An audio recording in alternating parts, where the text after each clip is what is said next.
大家好，家庭种植夏日时，有不少人会选择休耕应对啊。然而，缩小种植面积也不失为一种应对的策略。毕竟，想要省事，今年就得付出更多菜价高涨的代价。日前一直听说菜价很贵啊，想说夏天通常是如此啊，所以虽然是台风过后，依旧是轻松种植就好。今天逛了全联才发现，平常真的是吃菜不知菜价，也难怪一堆人会说买菜时会很难下手。后院这个位置当初还做了赏景休闲用的躺椅啊，只是决定启用前院后呢，时间被挤压得很有限了，休憩的功能也就停止了开发。目前设定的目标是希望在8月底前将后院种植空间重新调整，也尝试来解决气温趋势往上所带来的困扰。虽然很晚才追种的丝瓜已经枝叶茂盛，但也只仅于枝叶茂盛。日前也就采食丝瓜需来递补上一样菜了。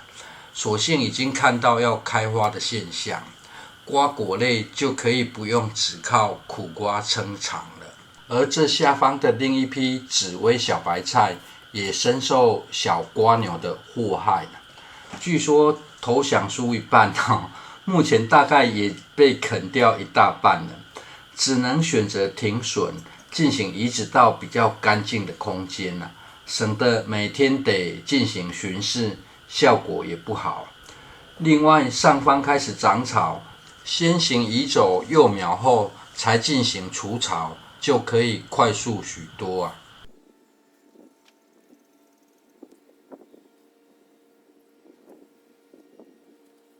蓄水池旁的2槽，原本狗会上去躺睡、挖土，而暂停征用。而为了顺道解决瓜牛的肆虐呢，整好了土，并在一旁增加摆放了花盆。花盆的主要目的则是增加视觉压力，避免狗踩踏进去，以同时降低狗与瓜牛的干扰。以此也就顺势可以把这2槽空间利用补上。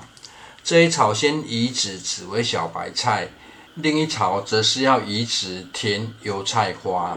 虽然说可能还是会有小瓜牛，但是间距拉大后，耗损的速度也可以延缓下来，也算是不让瓜牛吃得太过于轻松的应对方式。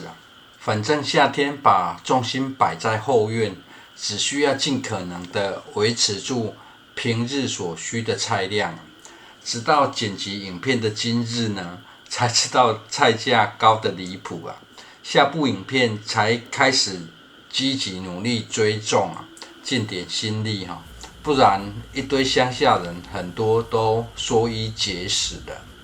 幼苗移走后，整地就可以非常快速了。这个空间缝隙太多在雨水期实在没时间应付瓜牛，所以这空间整理好之后，就改种植青葱。青葱瓜牛不吃之外，青葱不嗜水的特性呢，还可以偷懒省掉多走2-3步路来浇水省事之外，不会淹水的地势放养也不是问题而比较有趣的尝试，则是留下一小块空间。受到小青龙辣椒反季节种植成功的启发呢，棚架下比较阴凉，就在测试大蒜种植可能性与时间点。接下来要进行移植的是甜油菜花。影片改成依据时间性的叙事方式呢，感觉除了很考验说故事的能力也很考验观看的忠诚度了。因为没有将同一种作物种植生长的过程剪辑一起呢，就会出现这种现象。这是日前进行撒种的油菜花与嫩姜前半段的影片就会很不好找。种植油菜花与嫩姜的故事也就不好连结了，这得再思考看看如何安排。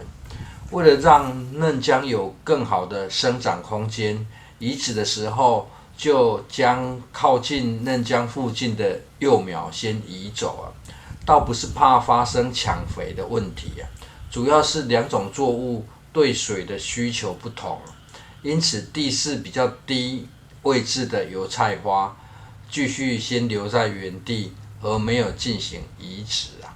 刚好也可以比较一下生长的差异啊。这是移植后的隔日啊，因为时常下雨的缘故，移植更简单，也更容易存活，可以省掉移植前将土壤浇透，让根系可以完全带起土壤的过程。油菜花完全也都可以稳定站立生长。油菜种植密集一点，采用疏苗提早采收的方式呢，也可以让菜叶更为细嫩。而这在暑假完成的蓄水池算是大工程啊，时常下雨的缘故呢，目前当作滞洪池使用啊。目前已经可以自动调节水位，而不会因为连续豪雨导致排水不及啊。原本的主要用途只是避免需要用水时无水可用啊，现在则是可以自动虹吸作用啊，完成动态平衡。个人是觉得很厉害啦，取水又轻松了许多，还特地画了结构图，结果却是没啥反应哈。大概是种植环境差很多，或是取水之道更为高明吧。经过2天后，虽然日照不高，不过短天期的菜呢，生长真的很快啊。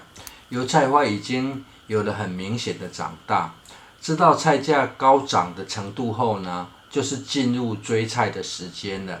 该如何硬挤出空间，后续的影片再行呈现啊。谢谢收看。